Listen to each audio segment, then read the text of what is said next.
am kan nuti itti argamnu godina naannoo Oromiyaa godina Booranaa Aanaa Taltallee ganda keessatti argamna. Haala jireenya godina Booranaa naannoo kan fakkaatu yeroo amma akkam isaan agartan as gul godhu am kan isaan agartan kunneen hunda manaadha. Haala bonaa wal qabatee uummati bakka roobi jiruu fi loon ofii godaansifatee deema. Naannoo kan manneen isaan agartan kan hunda keessa jechuudha.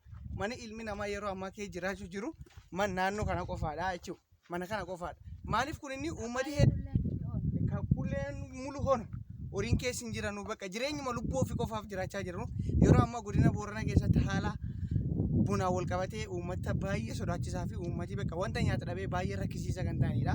Akkaataa jireenya manarraa keessa boossi agarsiisa. Kun amma nama tokko ta'anii maatii garaa nama 7-8 qabanii yeroo amma fedhii waaqa ta'ee roob qofaadha kan namni eeggatee malee wanti deeggarsaan namaaf ta'ullee hin jiru.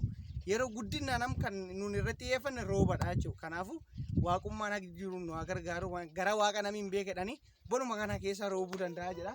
Haala jireenya baadiyyaa kun mana buuyyoo jedhanii kanaaf fakkeenya maatiin isaan agartan kun hunda akka daa'im gara nam 7 ta'anuu fi abba manaaf haadhi mana manuma xiqqaa kana keessa jiraatu jechuudha. Kan isaan agartanu kanaadha bakka malii jireenya godina Booranaa.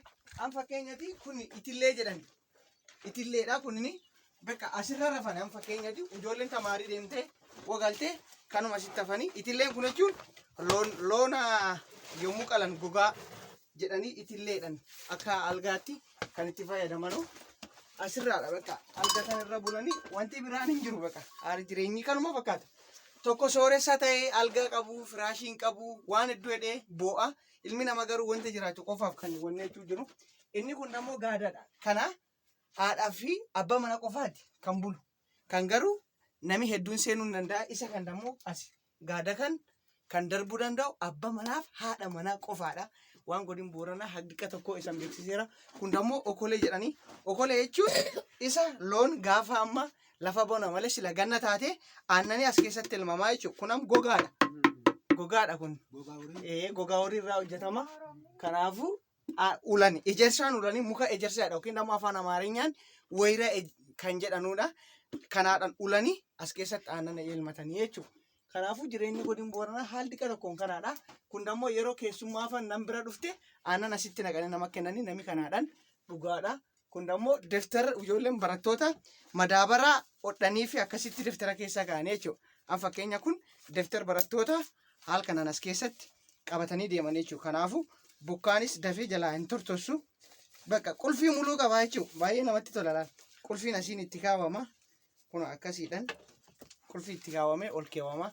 Haala jireenya naannoo keenyaa godina Booranaa haala xiqqaa tokko isa hubachiisa jedhee yaada. Jireenyi kanuma fakkaata bakka. Maal isheen jedhe kaan kun qoreedha. Kulleen akka aadaatti ittiin ibsama. Waysan laaltanu. Waa'een Booranaa hedduudha bakka seenadha. Kun amma laal faayaa godhanii harkaadhaan midhaasanii bakka. Am kun magaalumaaf nama feete mana dureessa keessatti argachuu hin dandeettu kana. Garuu ilmi namaa asitti waan xiqqaa tokko waan godin Booranaa haal jireenya kanaadhaan midhaasa. Waan jireenya gara Booranaa haal xiqqaa tokko haal kanaan isan hubachiisee jedhee yaada. Jireenyi Booranaa keenya kana fakkaataa jechuudha. Kan akkuma isaniin jedhee kan seenuu danda'u abbaa manaaf haadha mana qofaadha. Ilmaan as bulanii abbaan manaaf haadhi mana achi darbanii an sila darbee waan hedduu isan hubachiisuudha. Akka seera sakkaadatti anarra dhowwaa waan ta'eef galatoomaa jedha. Kun siiqee. Kunichi kaan siiqeen kanaadha. Kun siiqee jedhanii kun siiqeedha. Kan isan agartan kun bakka kaan haal kanaadha. Galatoomaa waan na dhageettanii.